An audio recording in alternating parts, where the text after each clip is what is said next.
Welcome to CES. I'm Andy Whydell from ZF, and here we'll be talking about safety and automated driving today. Over the last few years, safety has changed a lot. We've gone from, in the early 80s, we started with the first seat belts and airbags, traditional passive safety, to protect people after they've had an accident. Now, more and more, the last few years, we've started to introduce active safety systems, driver assist systems, drivers or prevent drivers from having a crash in the first place or trying to minimize the effects of a crash. So this has really been the big change, to move to this pre-protection of people.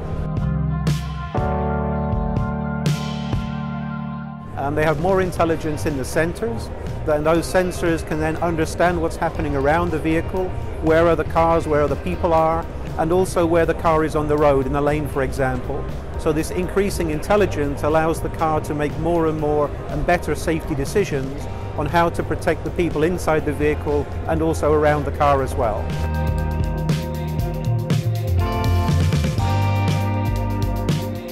In terms of how we combine those sensors and those safety systems, one way that we can do that is with domain controllers like our new Pro AI RoboThink.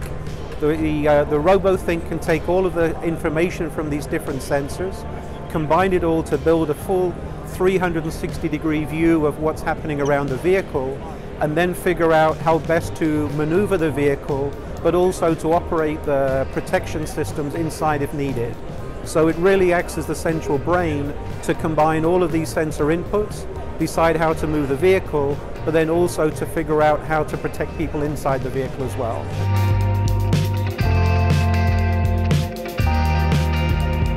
We're now starting to introduce it into vehicles in production, such as in the E.GO mover vehicle you can see behind me here.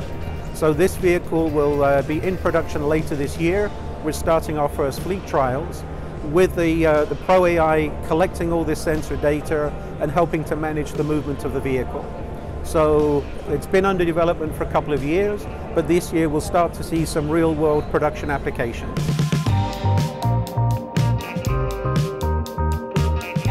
So we do already have these first vehicles in use, typically with a safety driver on board just in case, but the vehicle is normally operating in a level 4 autonomous mode, which means generally it's low speed up to maybe 20-30 miles an hour, something like that.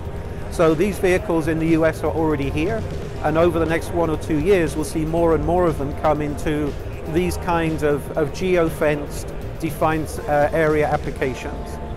And then over time, we'll see the geofencing expand, and these vehicles operating in bigger and bigger areas in our cities, corporate campuses or academic campuses, for example, and then starting to make their way onto the public roads in broader areas.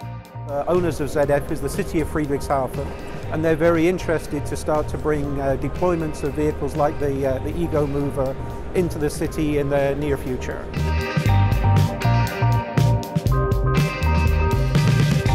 When we think about how we can bring this technology to India as a rapidly developing nation, already there are some first very good positive steps taking place this year with the requirement to fit standard ABS brakes and airbags.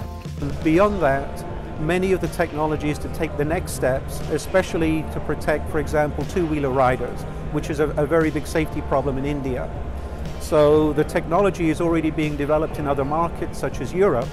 And so this means it's relatively easy for vehicle manufacturers to be able to start to transfer that technology from other regions to help specifically with some of the problems that India faces in terms of road safety. So in particular, more than half the deaths in India are people outside the vehicle, the pedestrians, the two-wheeler riders and so on. And so these advanced technologies being developed elsewhere in the world can be transferred and really help to start to impact those problems.